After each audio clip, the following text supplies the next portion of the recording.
All right, you all go to withoutyourhead.com.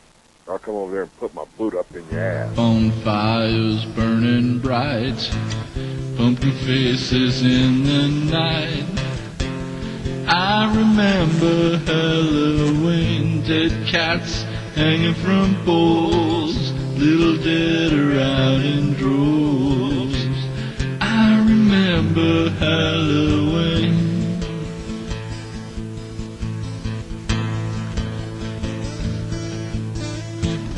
Rounded vertigo, where skeleton life is known.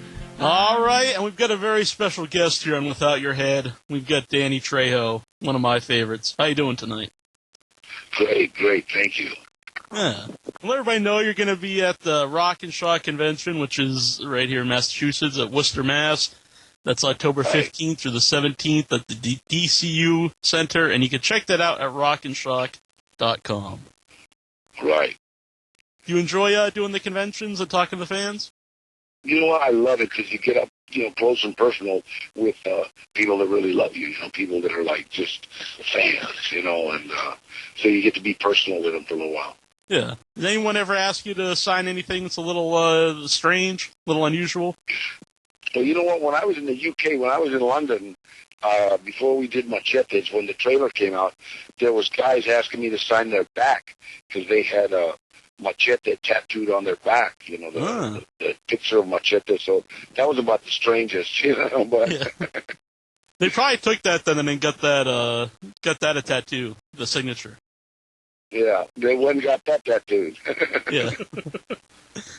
Speaking of Machete, when you filmed the trailer for Grindhouse, did you ever think like you'd go back to that character and it would become a feature-length film? Well, you know what? The minute Robert and I saw the trailer, which the critics said was the best thing in Grindhouse, but the minute we saw that trailer, we thought, we figured, well, we got something here.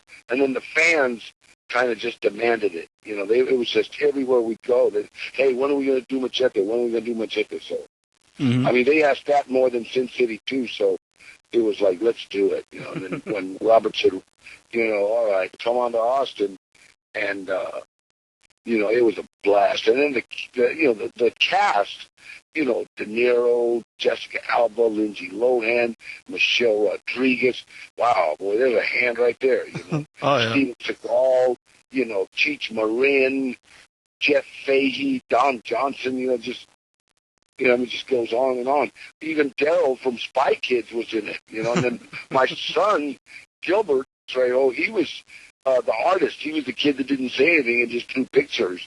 Okay. And so he was in it. And then my daughter was the machine gun toting mechanic. So, it was a family affair, yeah. Yeah. Now, speaking of Don Johnson, it actually says introducing Don Johnson. You think that guy's got a future in the business? Oh, absolutely, man. Don is so cool. It's funny because some of the partners of mine, I took Craig and Mario and Max out there with me, you know what I mean? And they were also in it. Craig's the guy that gets smashed by the truck. And Don Johnson was a hero of his, so he got to take pictures with Don Johnson, yeah. Yeah. With a movie like that and Expendables, and do you think like the big action movies are making a comeback? Oh, absolutely. Absolutely. I don't know if was the Expendables an action movie? Oh, yeah. Yeah. Oh, okay. They kept saying I was in it. There's even posters of me in it, but I never did it. I heard that. I heard that too before it came out, and then when I went to see it, I was like, "Hey, Danny's not in this. What's going on?" They do that to get the Latino vote. You know what I mean? Okay, perfect. And they're all pissed you're not in it. I read an interview in the Entertainment where Robert Rodriguez said, like, if the movie made $5, he wanted to make a sequel because you guys had so much fun. Is that a definite? Blast. Mm-hmm. That's a definite because he. Even in the back of the movie it says, "Watch him in Machete Kills and Machete Kills again." You know. So I asked Robert, "Hey, Robert, when are you gonna start writing Machete Kills?" He goes, "It's wrote." I love that guy's voice too. Who did all the voiceovers for the. That's Robert Rodriguez. It is. I did not know that. it is Machete. Machete. That's Robert Rodriguez. I didn't know it either. And then I asked him, like, Robert, who's it? That's me. And then he went into it and, whoa. Yeah, that's him. Man, he's got quite the voice. Guy is amazing. I mean, you know what? I mean, he's the only guy I know. I was shooting some reshoots for Spy Kids one time, and I was at his house. And the guy's writing music, shooting a movie, and editing, and then goes and cooks a pizza. You know, all at the same time. Did you two, like, just, like, hit it off right away? Like, because you worked with him a lot. Yeah, when I walked into Robert's office, I was casting for Desperado. I'd never met him, and I walked into his office, and he looked at me and said, "You remind me of the bad guys in my high school." And I said, "I am the bad guys in your high school." He handed me a knife, and I've been a sharp object ever since. You know, I was Razor Charlie, Cuchillo, Navajas. You know what I mean? So, yeah. Hey, actually, someone on our message board asked about that. Nikhil from England. He said that in all the Rodriguez movies are named after a blade. Is that intentional? Yeah. Well, he heard that in my parole plans, when I got out of prison, they said not in the vicinity of any sharp objects. So just as an arm to the parole board, he keeps calling me knives. John, was there something else from the board? Yeah, Nikhil, he also wants to know, do you prefer being a bad guy in a film or being the good guy? Well, you know what? You're going to bring your A game no matter what. So it's like the good thing about being a bad guy is you can say anything you want, do anything you want. The good guy, he's got to kind of drink milk and not say bad words.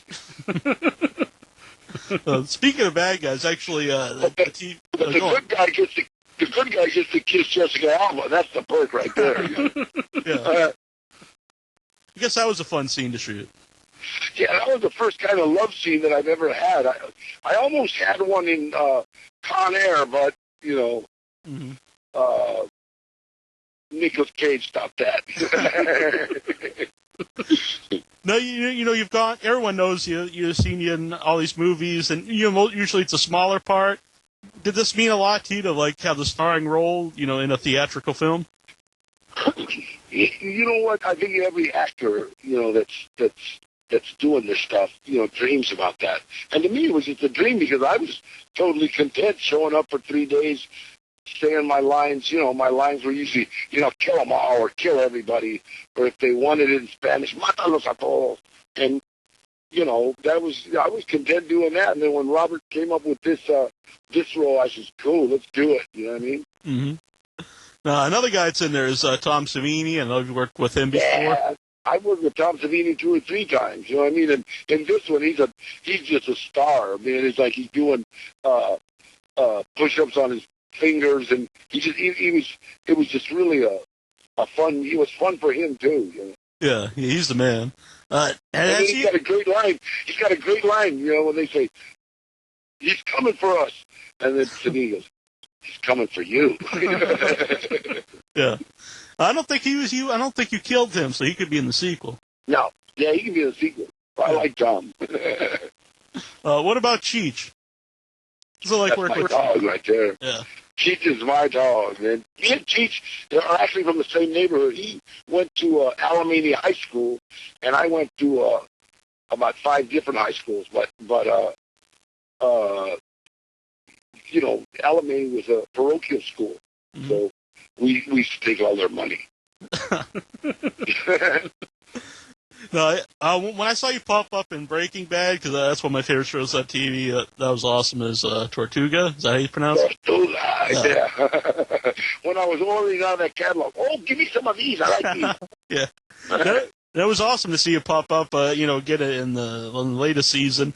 Were you a fan of the show before you got the role? You know, I'd seen it a couple of times. I don't watch a lot of TV. You know, I'm kind of always moving, so usually I'll like watch your news stations just because I'm in a different town or a different country. I want to see what's happening. You know what I mean? But like tomorrow, I'm going to Florida, and then I'll be in your neck of the woods pretty quick. Mm-hmm. Yeah, next week for the Rock and Shock. That's rockandshock.com. With the link right on the website. Right on. Mm-hmm. Now, I know you're working with Diamond Dallas Page again in one of your new movies, Danny Trejo's Vengeance. That's my dog right there, man. Diamond Dallas Page. He is so cool. And wait till you see him in Vengeance. He kicks ass. You know what I mean? He's the bad guy. You know what I mean? And he's my nemesis. Nemesis, is that the word? Yeah. Definitely. Yeah, he's my enemy. And we get into it, but he's a beautiful guy, man. You know what? You should realize how great a shape that guy's in. Mm-hmm. You know what I mean? And he's not like all the rest of them guys that pump up on steroids and stuff. Mm-hmm. Diamond Dallas is just complete natural. He's like me. Yeah. You know, all them guys that pump up on them steroids, they're full of shit. Mm-hmm. Yeah, we've interviewed him a couple times in the past, and he admits to doing that, back in the day. But then he found the YRG and the yoga, and it really helped him because he had a broken back. Yeah, he's amazing, man. He's just an amazing man. I really love him. Yeah. What about working with Rob Zombie? You've been in several of his movies.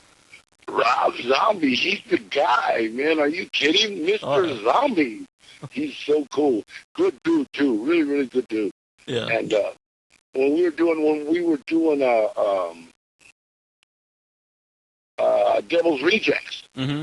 I got to meet him. I got to meet Sherry Moon. That's another kiss from God's lips. And she's go to hell gorgeous. It's just like, and so nice. I mean, just so unbelievable nice. You know, I mean, you're like tongue-tied when you're talking to her. We've had her on the show, too. Yeah, she's great. One of my favorite scenes with her is from the first movie where she's wearing the jeans where you got a little hole in the back. Oh, yeah. Mine was when I came up along, she was in a bathtub, and I said, all right, get out of that tub. And she stood up. Damn! Not a bad scene to shoot. Yeah. She was beautiful. Usually on the show I ask a couple things like if two things were at a battle, who would win? And I just want to ask you one. Who would win if the Dust Till Dawn bar vampires fought the Twilight vampires? Oh, come on, man. You see them vampires from Dust Till Dawn? I was Razor Charlie in that, man. He was a bad mother. Only guy that could kill me was Tom Savini. Yeah. And then you still came back. Yeah, and still came back in 2 and 3. John, you have another question from the board? Psycho Goatee wants to know, was it fun working on Iborgs? Yeah, it was a blast. I was shooting all them little bugs. Yeah, that was fun. We did that back in Winston-Salem. I think Winston-Salem. I forget what state, but it was Winston-Salem. Mm-hmm. All right, I just wanted to ask quick about Predators. Do you prefer using the practical special effects opposed to CGI? You know what? It doesn't matter to me. It's like, whatever you got, whatever's going to make the movie better. Predator was awesome. I got to work with a director named Nimrod who was unbelievable. He had read every director that I've worked with that has read Robert Rodriguez's book of Rebel Without a Crew seems to have it down. Mm-hmm. Just seems to how to utilize time a lot better, and I like moving in a movie set. You get your real high-budget movies, and you got all the time in the world, so directors take, 15, 16 takes. It's kind of, directors have to see what they want.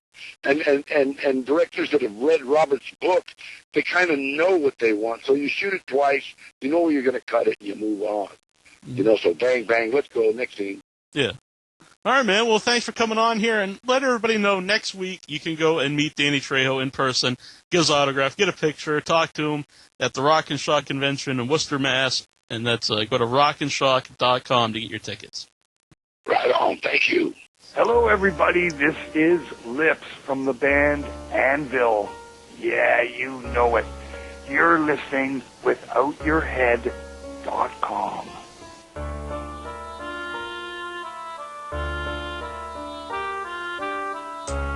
And Duckman looked unto the world and saw it was dead.